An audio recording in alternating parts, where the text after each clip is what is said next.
This is News 9 at 6.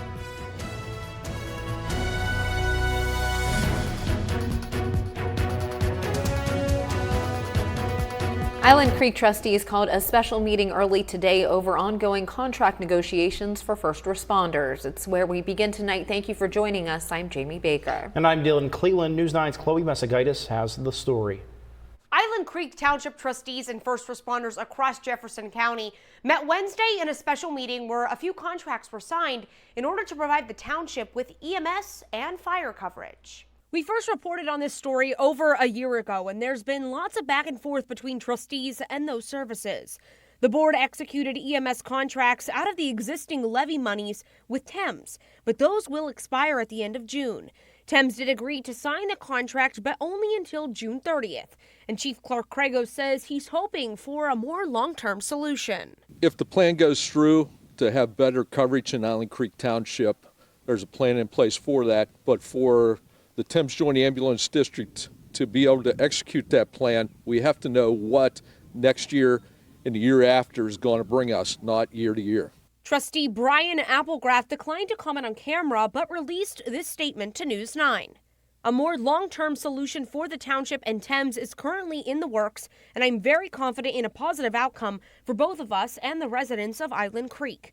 Also, an EMS contract with Richmond Volunteer EMS and Wintersville EMS was signed until the end of the year, both out of the same existing levy funds. The problem seems to stem from the area being a rural one, but Crago had one message for residents. It's been a very long road. We're trying to give the best service that we can to the area and the residents of Island Creek Township. The next scheduled meeting is for April 11th. Stick with News 9 as we continue to bring you more on this developing story. Reporting for News 9, I'm Chloe Messagaitis. The drug that reverses the effects of an opioid overdose will soon be more accessible, and health officials in one local county say it's about time. News 9's Gianna Dupre has the details. Narcan has been FDA approved for behind-the-counter use for years. Now it has been approved to be bought in stores. The U.S. Food and Drug Administration has moved forward with this approval during what is called a dire public health need. Narcan is a version of naloxone that rapidly reverses the effects of opioid overdose. It is expected to be available in places like drugstores, convenience stores, grocery stores, and gas stations. Because we have tremendous amount of use with opioid and sometimes misuse or incorrect use, because you could use it at home and you gave the incorrect dose versus on the street, this is a life-saving drug. This long-awaited product move is expected to hit the shelves by mid to late summer, and prices have not been disclosed. It may be a little bit higher than what we would think a product should be, and it may be multiple years before it comes down to it's a pretty easy purchase. The significance of Narcan's greater availability may well extend beyond those with substance abuse problems. So individuals who have opiates in the house because they've had an operation, a procedure, and they've been prescribed it, it's important to have this in the house. A friend, a coworker, a family member, anyone can use it and save the lives of others, as the overdose crisis has reached more than 100,000 deaths in the U.S. over the last 2 years. We do have problems in the Ohio Valley, state of West Virginia, and for that fact, across the country.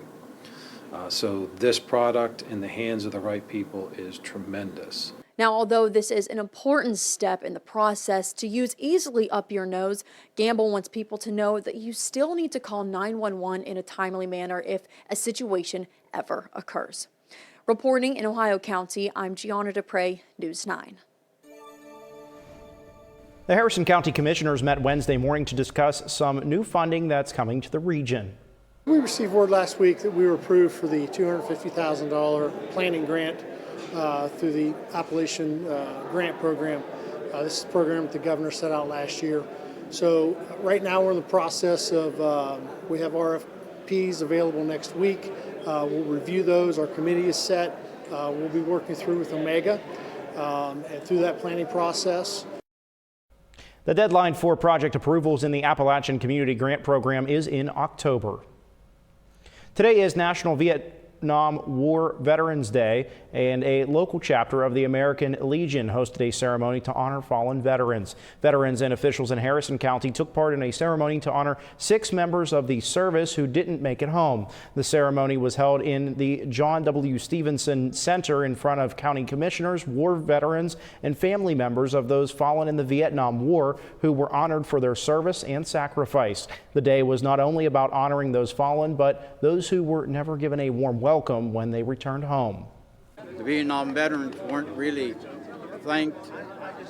We was kind of looked upon downcast when we come back from Vietnam, and all servicemen, no matter where you served in this country during that era. I really respect everybody who showed up. I thought it would be not so many. I was really proud that a lot of veterans showed up and their families, and a lot of people spoke.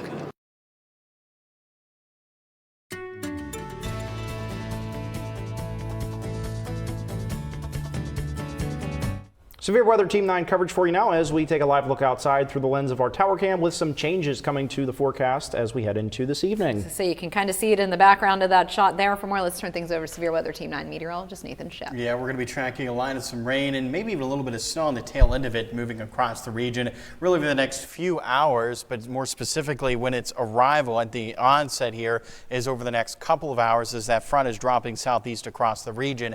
And we are seeing some pretty gusty winds within that line as it's moving towards the southeast. We've been seeing wind gusts right now registered 40 miles per hour. Howard County Airport 40 Philadelphia, and this line has had a history of wind gusts even up to 50 miles per hour. You can see that line extending through Columbiana County, Carroll, as well as Tuscarawas County as it's going to continue to drop southeast until now moving into Guernsey and Harrison as well as Jefferson County as it continues to drop southeast. We're still expecting some gusty winds. In the wake of that is when we'll dry back up for the second half of the night. No snow accumulations expected from the little bit of snow that we can see. Clearing skies with temperatures into the 20s. It's a cold start to tomorrow before a mild end. We'll be climbing near that 50-degree mark with plenty of sunshine. Soak it up. We're tracking a lot more cloud cover rain for your Friday ahead.